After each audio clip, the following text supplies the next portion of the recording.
Swayam Prabha. Digital India. Educated India.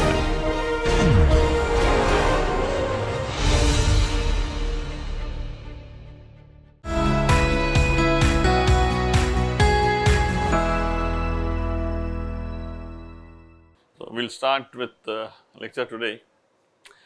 We have so far looked at all problems at steady state, and one of the things we want to do is look at situations where we would like to understand how things change with time, okay? Unsteady state situations. So, the capillary flow problem that you saw yesterday, where you had the paper based microfluidics, it was an unsteady state problem because the length of the front kept moving with time, okay. And the advantage is, because of surface tension, you can actually drive the flow, and you can have flow driven by surface tension without necessarily having a pump. Normally we think in order for liquids to flow, you need to have a pump. So, even without a pump, you can have a pressure difference because of surface tension, and we exploit that property to ensure flow. Okay. So, today we will talk about this problem of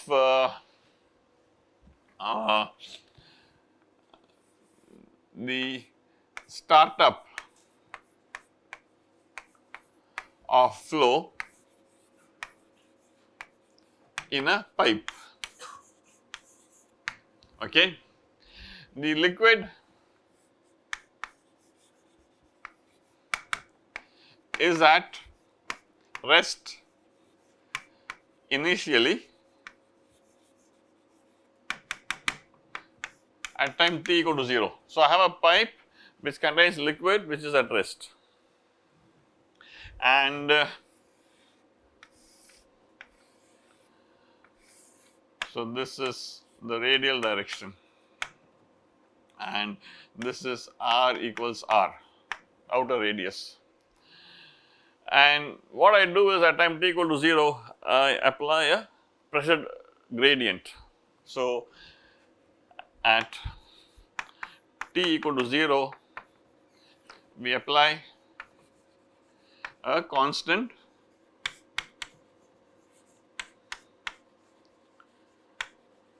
pressure gradient.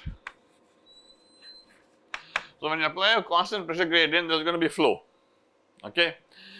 But it will take some time for the system to achieve steady state, and what we want to do is, we want to find out what is the time taken, what is the time constant of the system, how much time does it take for things to reach steady state, for things to be invariant with time, okay. So, how much time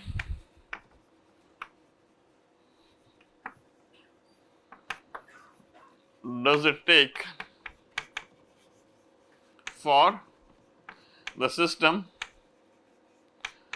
to reach steady state?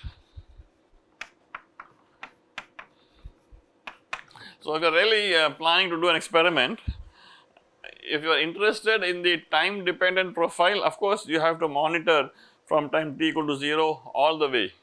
But if you are only interested in the steady state, and it is going to take you 2 days to get to steady state, then you can come and take your measurement after 2 days. But if you are going to reach steady state in 2 minutes, then you can take your measurement after 2 minutes, okay.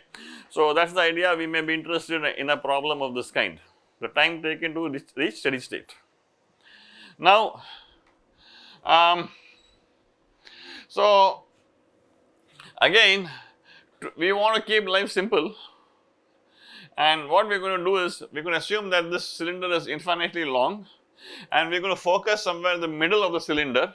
So, we neglect changes of the axial velocity. So, the pressure gradient is in this direction, okay, this is delta p, and let us say the flow is in this direction, this is the flow. So, near the edges you will have the wall effects, entrance and exit effects to be considered. So, to keep life simple, we are focusing somewhere in the middle like we always do, okay, to keep the flow, let us say, one directional. We focus at the middle segment of a long pipe, okay. That is what we are doing. So, basically what I am trying to tell you is that this is the z direction, because we are looking at cylindrical coordinates, and this is the radial direction. The only velocity component we will have is the Vz component, and that depends only on r, and that depends only on t. Vz is independent of z and theta, okay. So, the axial velocity Vz does not depend on z and r and theta, sorry, does not depend upon z and theta, okay. It depends only on r and t.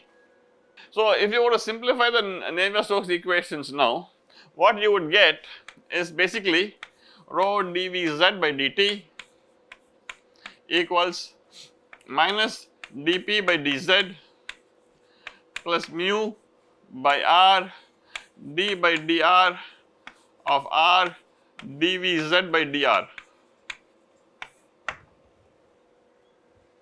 This is the Navier-Stokes equation which you would have, okay. And yeah, there is a mu there, good, okay. I mean, with the assumptions that we have made, what we have done so far is we only considered steady state problems, but now we are interested in the time taken to reach steady state. So, I am retaining the time dependent term, because that is my object of interest, okay. If you are not interested only in the steady state problem, what you would do is you would put this equal to 0, and then you would solve this and you would get a parabolic velocity field, the Hagen-Poiseuille equation, okay. So, now this is the equation we are trying to solve. What would be the boundary conditions? So, this is going to be subject to the fact that Vz at r equal to r equals 0, Vz at r equal to 0 is bounded, okay, and this is a second order in r. So, I have two conditions in r and first order in time. So, Vz at t equal to 0 is 0, the initial condition, because the liquid is at rest initially, okay. And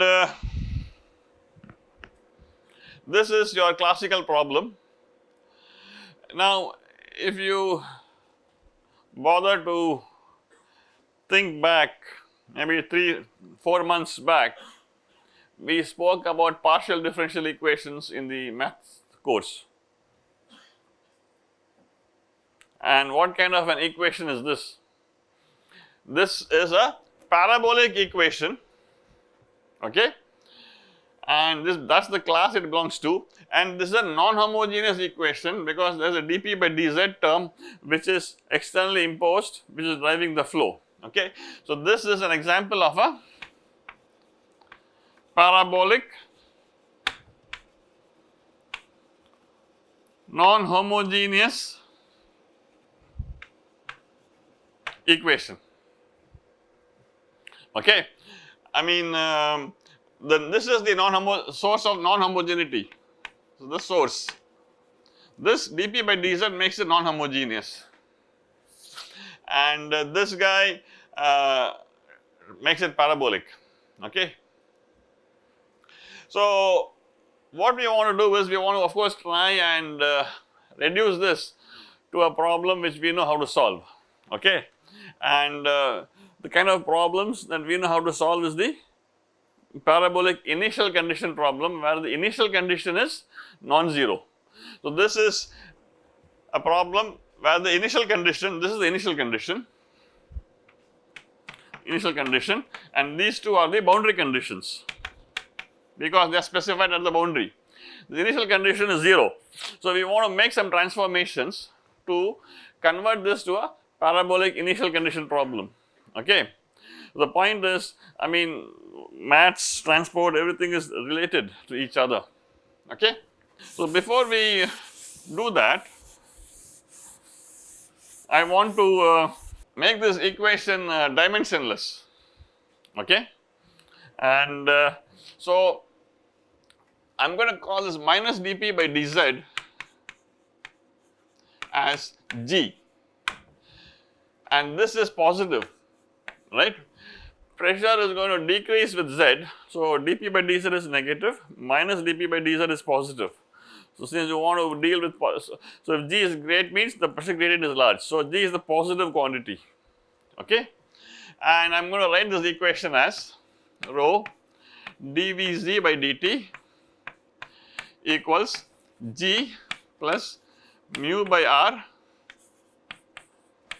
of R dVz by dr.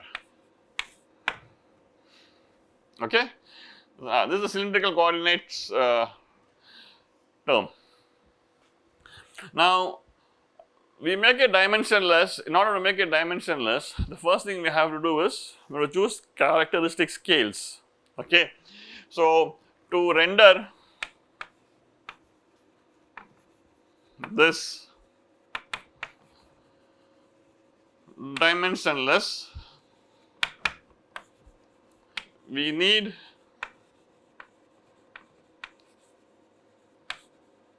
characteristic scales. Now, I need to make the independent variable R all dimensionless. Now, what is the characteristic scale for the in the R direction? It is the radius of the pipe. Okay. So, R star, so capital R, the radius of the pipe is the only length scale. Therefore, I choose R star as R divided by R. So, capital R is my length scale chosen to make the length dimensionless. The length we are interested in is the changes in the R direction, okay, because velocity is going to change with R, because it has to satisfy the no slip condition, and somewhere in the middle I am expecting a maximum velocity. Okay. So, this is the characteristic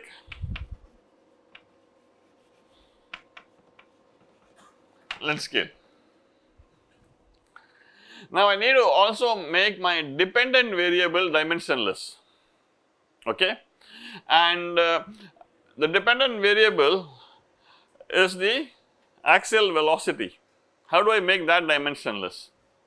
So, so you need to choose, there is a basic philosophy of making these choices, okay. I will explain what those that philosophy is, but the flow is going to be driven by the pressure gradient. So, when you look at the steady state problem, this term is going to be 0, and there is going to be a balance between the pressure forces and the viscous forces, okay.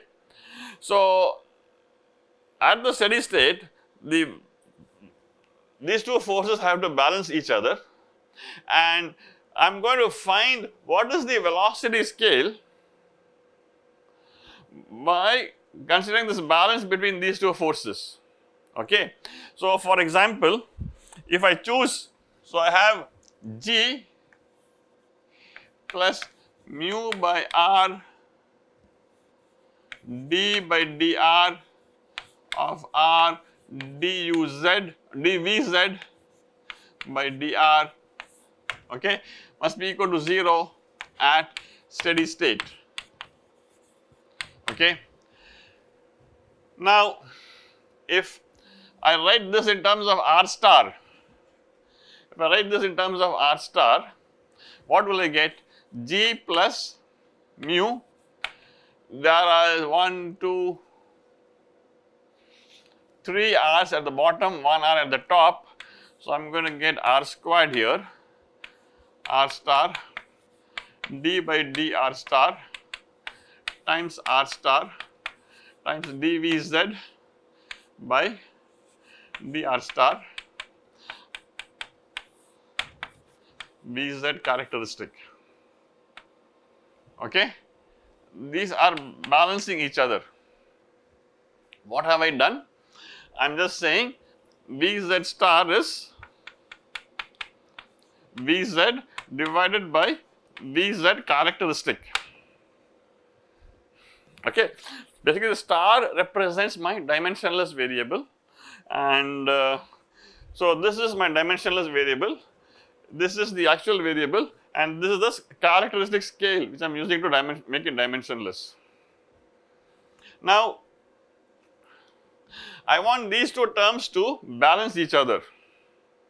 Okay, so basically one way to do that is to choose, if I choose Vz characteristic as equal to G multiplied by R squared divided by mu.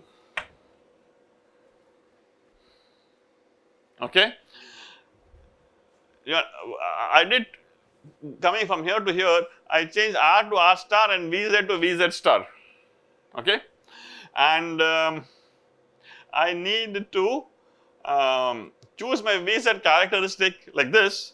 Then what happens is I would get at the end of the day 1 plus d by dr star times r star times dvz star by dr star equal to 0, and this is for this choice of Vz characteristic. If Vz characteristic is G R star by mu. The basic philosophy in choosing these scales is that all these terms that you have, all these terms, they have to, in the dimensionless form, they have to be of the same order of magnitude. Okay, so basically what I am trying to tell you is that this has to have this order, this term must be of order 1. The way I have scaled it, dp by dz is of order 1, okay, and this guy is matching this. Why should it be of order 1? Because if this is of order 1, supposing there is some number multiplying it, Reynolds number or Froude number or some dimensionless number, then that number tells me how important this term is. Okay, the way I have chosen these scales is that these two are balancing each other, because that is always driving the flow. But supposing in some problem you have an additional number sticking here, when you do the calculation, you should choose the dimensionless characteristic scales, the scales to make it dimensionless, such that these terms, this derivative, the time derivative, they all have the same order of magnitude. Then the coefficient multiplying them will represent how important that term is. If the coefficient multiplying that term is very small, that means that term can be neglected, because the derivative terms are all of the same order. If that coefficient is very large, then you cannot neglect it. Okay, so this is the basic idea in choosing these characteristic scales. So because there is no unique way of doing it, you can choose different kinds of characteristic scales. Okay, for example, I've chosen this. You can say I want to choose some other characteristic scale. That is also fine, it's possible. But there has to be some physical reasoning behind this choice. For example, this problem is a linear problem. Okay, I am expecting that when I increase the pressure drop, my velocity will also increase linearly. So I am expecting a linear dependency between the velocity and the pressure gradient. This choice of the characteristic scale tells me the velocity scale is linear with g. So you have to look at all these physical factors to make things dimensionless. Okay, so I think point I am trying to make here is making an equation dimensionless is possible in many different ways, okay, and most of the time when you are trying to solve a problem, you have to try making a dimensions in different ways and then see what you have done makes sense, whether it is physically consistent, okay, and then choose, because this becomes important especially if you want to make some approximations. If you do not want to make approximations, you are going to solve the full problem with all the terms in it, then it does not matter. But you end up making equations dimensionless, so that you can say limit of low Peclet number, I am going to neglect this term, or limit of high Reynolds number, I am going to neglect this term. So, when you want to make these approximations and simplify your governing equations, the choice of making the equations dimensionless is very important, okay, what variables you use. If you do not mind, I am not going to make any approximation, I am just going to make it dimensionless just for the heck of it, then it does not really matter, okay, I hope I am clear. So, people make equations dimensionless to be able to understand which term is significant, which term is not significant, so that they can make simplifications. If you are not interested in making simplifications, it does not really matter too much, okay. So, you need to understand that. So, now I come back to this thing. So, idea is, I will just write what I have said. We make this choice of scales to ensure all terms are of order 1. Then the coefficient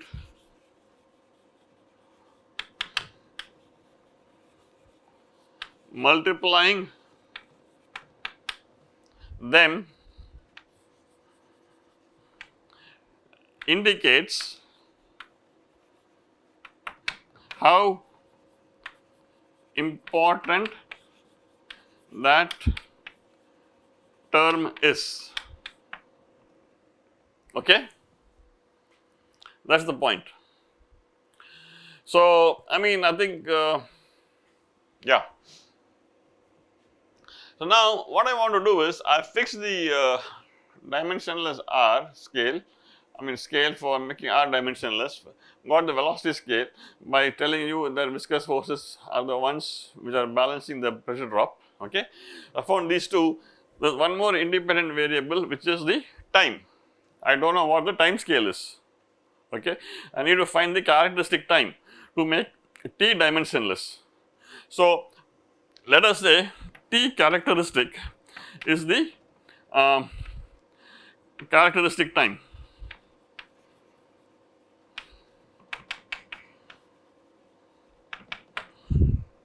okay.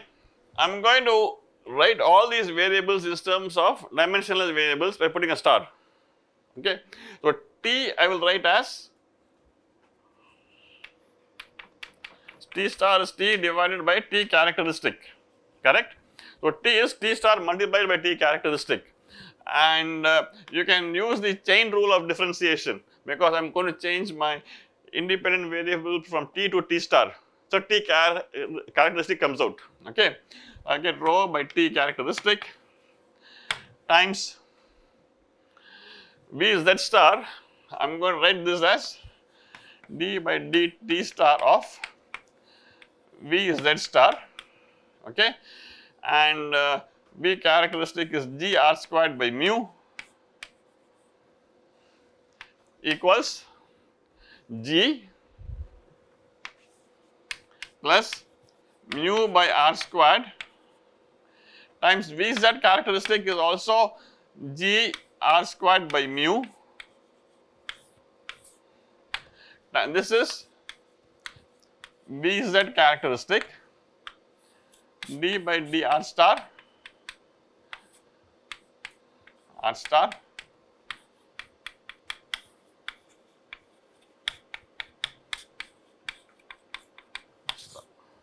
okay.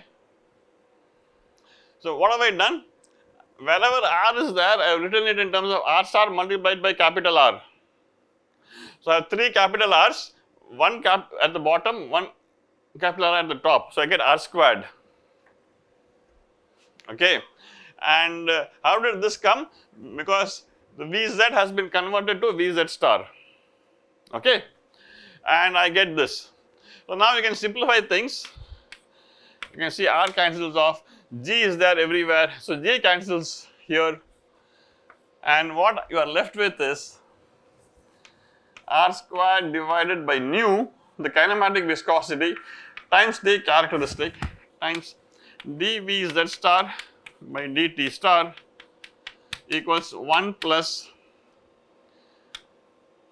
d by dr star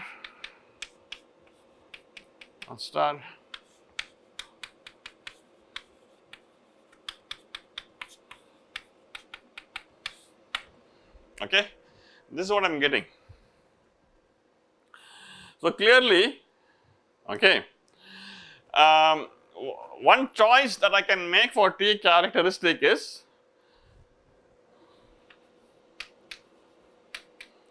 R star divided by nu. Nu is the kinematic viscosity, mu by rho, okay. This is equal to mu by rho, and this has units of meter squared per second. This is meter squared. So, clearly R squared by nu has units of time. So, that is a characteristic time, okay. So, this is R squared by nu. I am writing the same thing again. So, this basically tells me the viscosity. What does it do? It helps in transferring momentum, okay. So, you have liquid at a particular length at the wall, your liquid at R, over distance R, what is the time taken for the momentum to get transferred? So, that is the physical meaning of this T characteristic, okay. Nu has units of meter squared per second, and R square is of course the length scale. So, this is basically the time taken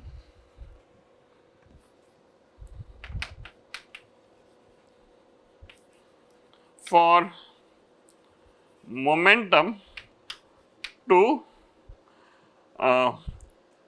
transfer over a distance capital R. If you look at, since this is a course on transport phenomena, I want to tell you that the same concept extends to things like heat transfer and mass transfer. Supposing in this problem you didn't have a flow problem, but you had a heat transfer problem. You had temperature at the wall equal to some value, and you want to find out how much time does the heat take to diffuse over a distance r, okay. And let us say you are talking about a solid wall, then the only mechanism for heat transfer is by conduction, okay. So, if the only mechanism is by conduction, the thermal conductivity is the only source for heat transfer. The corresponding property which has units of meter squared per second is going to be the thermal diffusivity alpha, which is K divided by rho Cp, okay. So, instead of momentum diffusivity nu, you will have alpha, which is K divided by rho Cp, the thermal diffusivity, and the length scale could be whatever L or R, and the time scale for the heat energy to go from one place to another to travel a distance of R will be R square divided by alpha, where alpha is the thermal diffusivity. If you have a mass transfer problem, you will have the diffusion coefficient, which has units of meter squared per second. The distance over which it has to travel is again, let us say capital R. The time scale for the mass transfer is R square divided by the diffusion coefficient, okay. So, this is the analogy which you will have when you go from one problem to another. So, if you get some idea about how to solve this problem, you will be able to solve the problem in heat transfer and mass transfer the same way. That is the whole connection between these three different classes of problems, okay. So, idea is in heat transfer, the T characteristic will be R squared divided by alpha. Alpha is thermal diffusivity, which is defined as K divided by rho Cp, and this also has units of meter squared per second. And in mass transfer,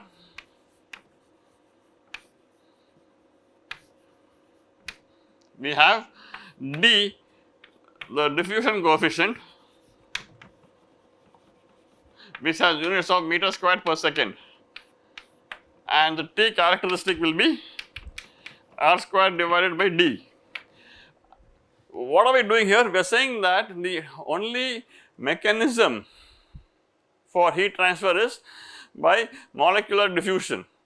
I mean, there is no convection. Suppose there is convection, then this won't be the time characteristic time. I am saying the only mechanism for heat transfer is conduction, which is again by molecules vibrating fast, large energy transfers energy to the next molecule, transfers energy to the next molecule, and then you have, they are all vibrating in the same place, okay, and the mechanism of heat transfer is only by conduction.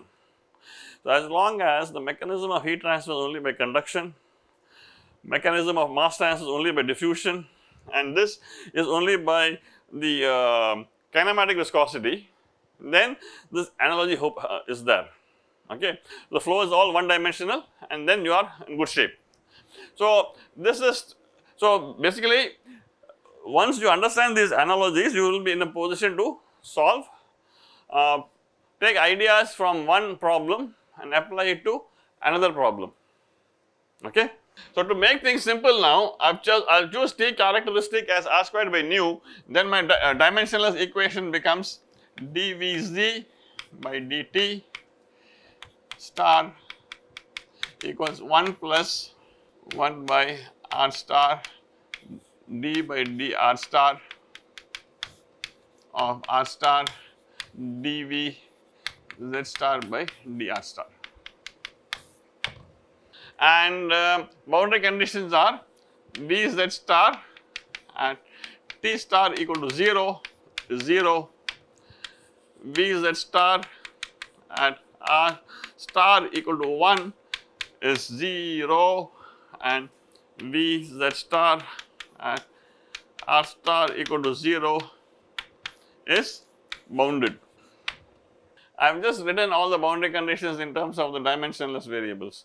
Now, I am just going to make my life simple, I am going to forget the star, okay. Now, you understand, I am not going to write star, but all variables now are dimensionless, okay. So, I am dropping the star.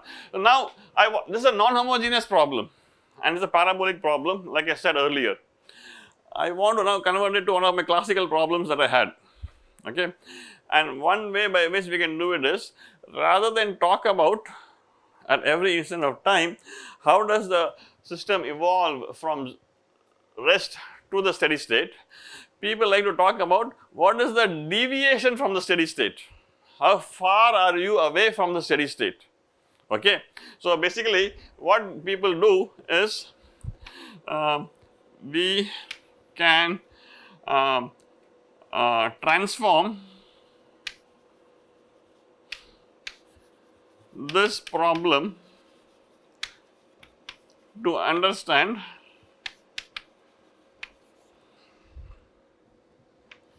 how far are we from the steady state, okay. Are you 5% away, 100% away, 2% away, okay. How close are you to steady state? That is what you are trying to do. So, we are going to define a variable. So, what is the steady state going to be? Steady state is going to be, unfortunately, see, okay, I am pretty much following this particular problem in Gary Leal. Unfortunately, I do not remember the notation he is using, okay. Some notations I remember, some notations I do not remember. So, some mismatch can be with the notation. So, if you want, you can go and look at Gary Leal, this is explained there. The steady state is going to be 0 equals 1 plus 1 by R d by dr of R dVz by dr SS, okay. This is all variables are dimensionless. Okay, I have only dropped the star. So, I don't want to keep writing star again and again. Okay. So, this is my steady state. What I want to do is I am going to define a new variable w of r comma t, which is vz of r comma t minus vzss. Okay, this is my new variable which tells me how is the actual variable vz far from the steady state. The steady state depends only on r. This being a steady state, it does not depend on time. So, this partial derivative is actually a total derivative, and you can integrate this and you will get the Hagen-Poiseuille law, the parabolic velocity profile. Okay, if you integrate this equation, you will get the parabolic velocity profile. So, vzss is the parabolic velocity profile, and if I remember right,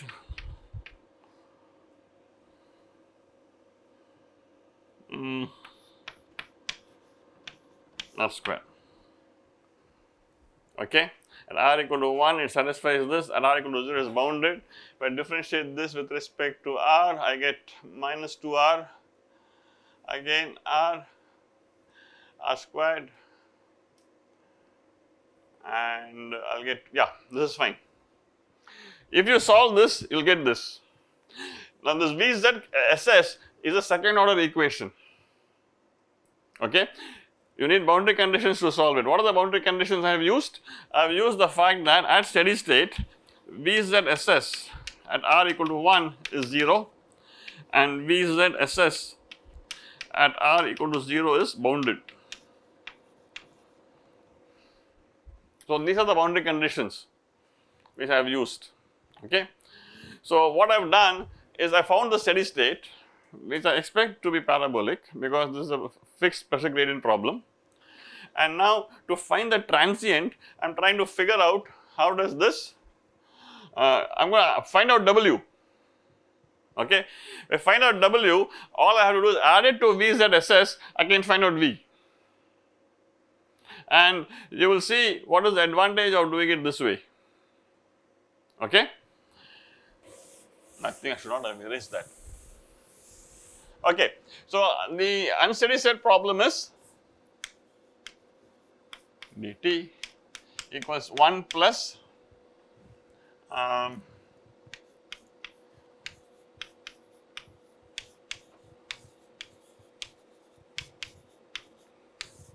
is the unsteady state problem, and this is the steady state problem. Left hand side of course is 0.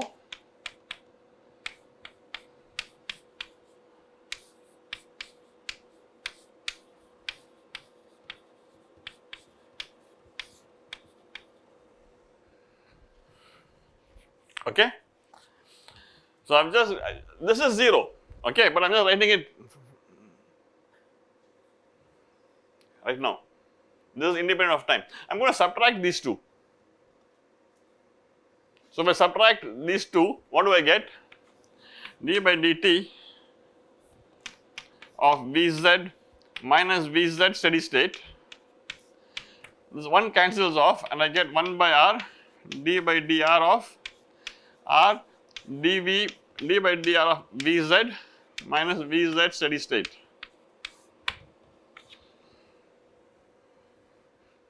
And what is Vz minus Vz steady state?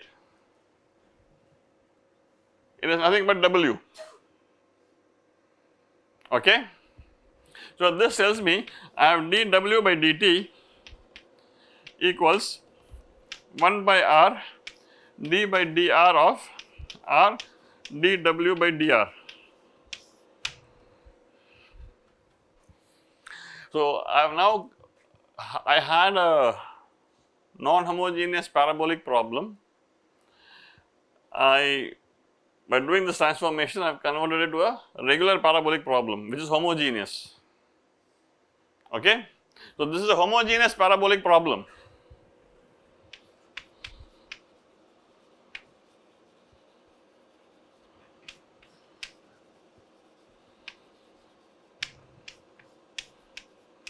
If you thought the math course you did last time was the end of all this parabolic, it's not.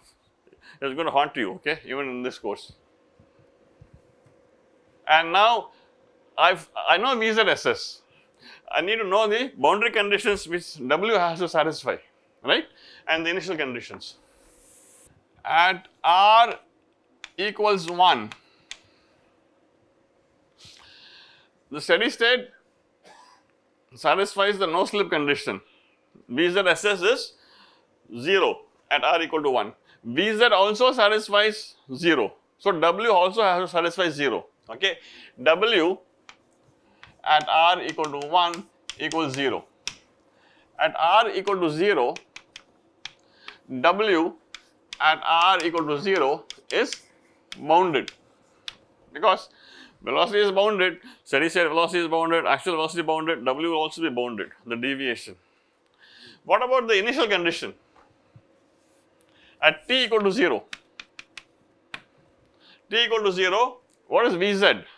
The actual velocity, it is at rest.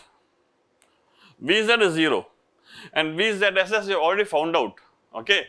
So, at t equal to 0, W is going to be minus of 1 by 4 times 1 minus r squared, okay. I am just using this. What have I done? How have I obtained these three conditions? By using this definition of W. Vz and Vz star satisfy no slip condition, therefore W has to satisfy no slip. Bounded, bounded, this has to be bounded, and this is 0, this is W. So, Vz star is, or W is minus this, okay. So, to cut a long story short, now this is kind of a familiar problem. This is my parabolic initial condition problem, okay. This is a parabolic initial condition problem. Initial condition is non-zero, everything else is 0, boundary conditions are homogeneous, okay. And you are all experts in solving parabolic initial condition problems. This equation is linear, right? This equation for W is linear in W. It is a cylindrical coordinate, so we will use the method of separation of variables, okay. We use the method of separation of variables, we seek the solution for W, function of R multiplied by function of time, and proceed, okay. So, since equation is linear, we use the separation of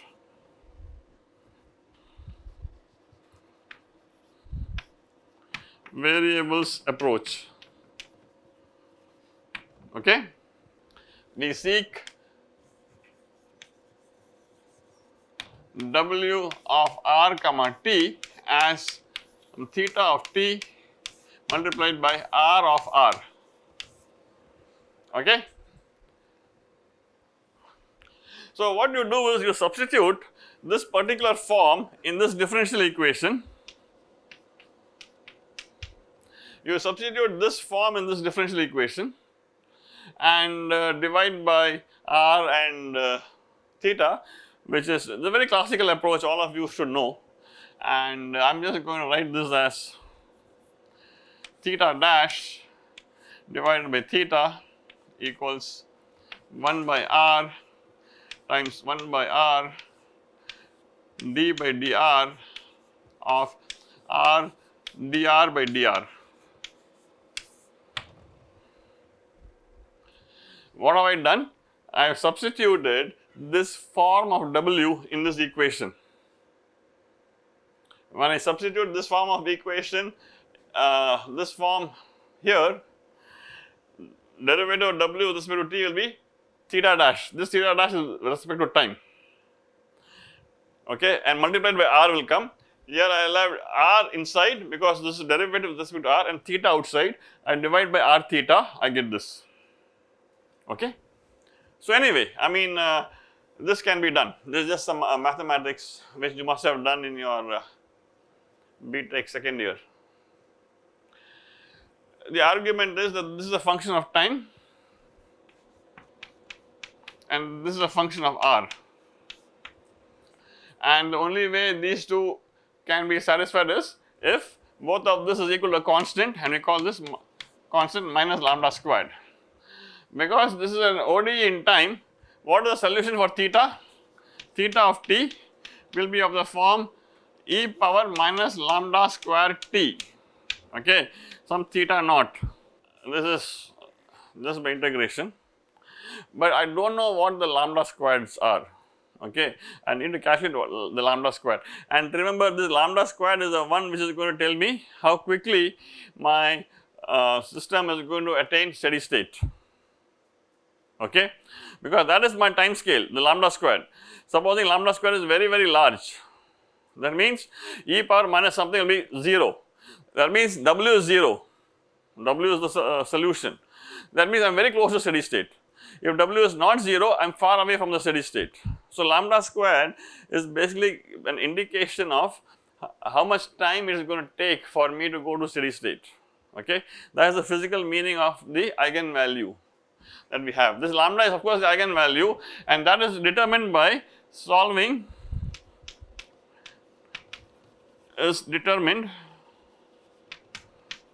by solving 1 by r d by dr of r dr by dr plus lambda squared r equal to 0.